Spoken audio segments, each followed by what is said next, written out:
suis Mamoun Medoun, je suis d'origine marocaine, je suis médecin, je suis installé à Edmundston depuis août 2002,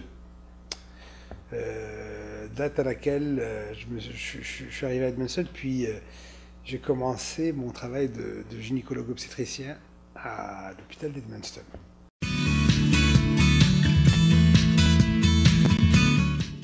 Ce qui marque le plus, c'est le rapport humain entre collègues, entre patients, patientes, avec les relations avec les infirmières, le personnel soignant, etc. Le deuxième point, puis je vais étayer tout ça par la suite, le deuxième point, c'est un point de pratique. On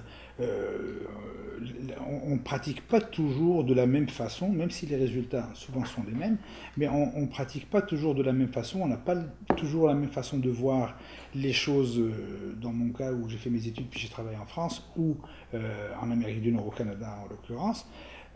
Et le troisième point, c'est la façon de s'imposer en tant que médecin. Pas de s'imposer par la force, mais de s'imposer juste. On vient d'un milieu où notre compétence était reconnue ou pas, notre sérieux était reconnu ou pas, et lorsqu'on commence dans un nouveau pays, une nouvelle ville, on a tout à refaire. Ce qui est le plus dur pour quelqu'un qui vient de l'extérieur de l'Amérique du Nord, c'est que tous ces changements se font en même temps. C'est-à-dire que quand on met les pieds à l'hôpital, il faut changer sa façon de ces relations humaines interprofessionnelles entre collègues. Parfois, ce n'est pas les mêmes façons d'aborder certaines maladies ou certaines pathologies. Ce n'est pas parfois toujours les mêmes médicaments. Ce n'est pas la même façon les relations interhumaines, humaines interprofessionnelles ne sont pas les mêmes. Et tout ça, pour quelqu'un, un immigrant qui vient de s'installer, tout ça c'est en même temps.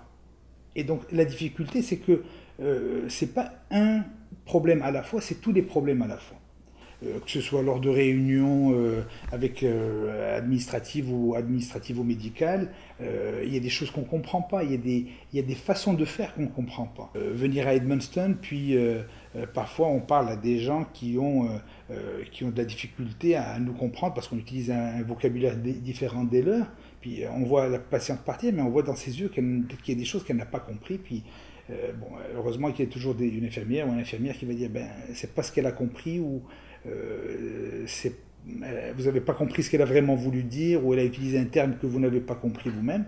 Les relations humaines, ben, on ne sait pas à qui s'adresser le plus souvent, on ne sait pas comment adresser notre requête parce que ça paraît évident, ça paraît pas évident ce que je dis, mais je vous assure, juste appeler quelqu'un pour lui demander un service, voir une patiente, ben, ça ne se fait pas toujours de la même façon dans d'autres pays. Formuler la demande, il te dit oui, mais généralement c'est pas nous qui gérons, c'est quelqu'un d'autre. Alors que, par exemple, je viens d'un milieu où les anesthésistes géraient beaucoup le post-opératoire avec nous. En Amérique du Nord, c'est les chirurgiens eux-mêmes qui gèrent le post-opératoire, ce plan de douleur, etc. Donc tu appelles l'anesthésiste, puis il vous dit ben c'est pas moi qui gère ça habituellement. Ben, tu dis c'est bizarre. Pourquoi il ne le gère pas? Mais en fait, c'est l'école nord-américaine. C'est pas à moi d'imposer une école. Il faut s'adapter à l'école dans laquelle on arrive. Les relations avec l'administration, c'est-à-dire le rapport par rapport à l'autorité qui n'est pas le même par rapport à ce que j'ai vécu en Afrique ou au Maroc, d'où je suis originaire, ou de la France où j'ai fait mes études, où j'ai travaillé. C'est pas du tout les mêmes relations, c'est pas les mêmes personnes, c'est pas les mêmes postes administratifs. Qui s'occupe de quoi? Moi, j'ai mis quasiment 2 ans à comprendre ce que c'était que la Société médicale du Nouveau-Brunswick, le collège, le directeur médical, le médecin-chef. C'est des fonctions certaines de ces fonctions étaient différentes pour moi. Puis, c'est pas en une semaine, on dit, ben oui, mais quand il y a un problème, on se dit, mais à qui adresser le problème? À cette personne, ou à l'autre, ou à telle institution, etc. Donc, c'est pas des choses qui se font du jour au lendemain, c'est des choses qui se font au cours du temps, des mois et des mois probablement.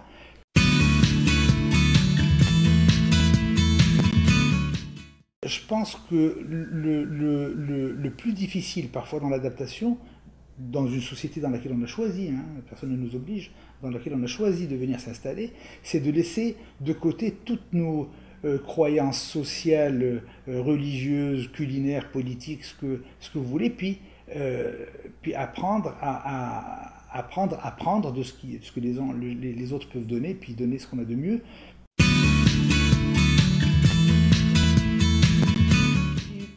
J'ai eu de la chance parce que dans mon cursus, j'ai passé quelques mois à Sainte-Justine dans le début des années 90 à Montréal. Et puis déjà j'ai eu beaucoup de problèmes. J'ai eu pas des problèmes de compétences ou sur le plan médical, mais des problèmes de comment gérer des situations qui ne sont pas les mêmes que telles qu'on les a appris ailleurs.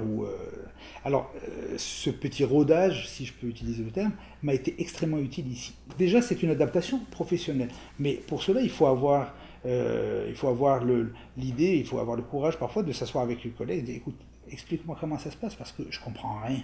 Moi, mon adaptation ici, elle s'est faite en grande partie grâce à mes collègues.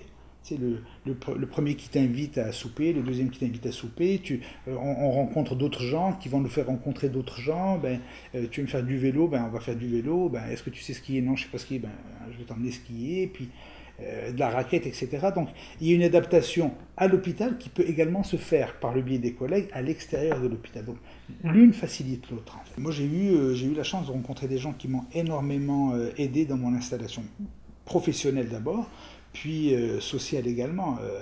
Mes premiers soupers, c'était avec des collègues, parce que je connaissais personne à Edmundston. Moi, je suis arrivé à Edmundston, le premier mois, le deuxième mois, on connaît personne, on travaille, puis on a tellement rien à faire que le soir, je vais aller faire à l'hôpital, je vais aller faire mes dossiers parce que j'ai rien d'autre à faire. Donc puis après, les premières invitations, les premières sorties, les activités d'hiver. Est-ce que tu as déjà fait de la raquette? Non, j'en ai déjà jamais fait. Bon, écoute, on va t'emmener ce week-end faire de la raquette, etc. Et donc c'est quelque chose qui m'a énormément aidé dans mon adaptation, et dans ma vie personnelle et dans mon milieu de travail.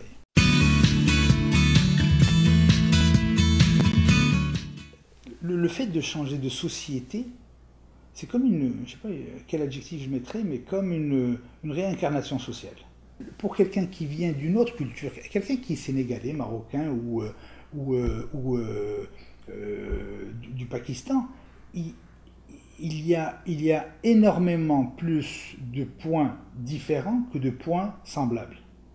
Et on ne peut pas, lors de cette réincarnation sociale, se fixer, de dire, écoute, moi je suis comme ça, je vais m'adapter en étant comme ça, ma personnalité comme ça, mon humour, mon alimentation, mon réseau social, puis, parce que sinon on va être une greffe qui va jamais prendre dans une société. Ça prend du temps, il faut prendre problème par problème, il faut essayer de comprendre comment ça se passe, il ne faut pas hésiter à poser des questions, parce que de temps en temps, on voit des choses se passer, on ne les comprend pas, on sait qu'il y a eu un problème, on n'arrive même pas à savoir quel est le problème, puis ne pas juger, c'est facile à dire parfois, ne pas juger, mais ne pas juger, puis analyser les choses avant de prendre une décision ou avant d'avoir une réaction.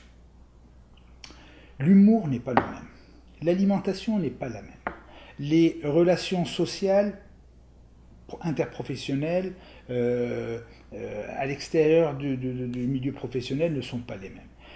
Lorsqu'on a un bagage qui est quasiment je dirais pas à l'opposé, mais qui est différent de celui dans lequel on espère s'épanouir, parce que c'est ça l'immigration. Le conseil que je donne, c'est de ne pas s'accrocher à nos attributs, à nos croyances, à nos pratiques.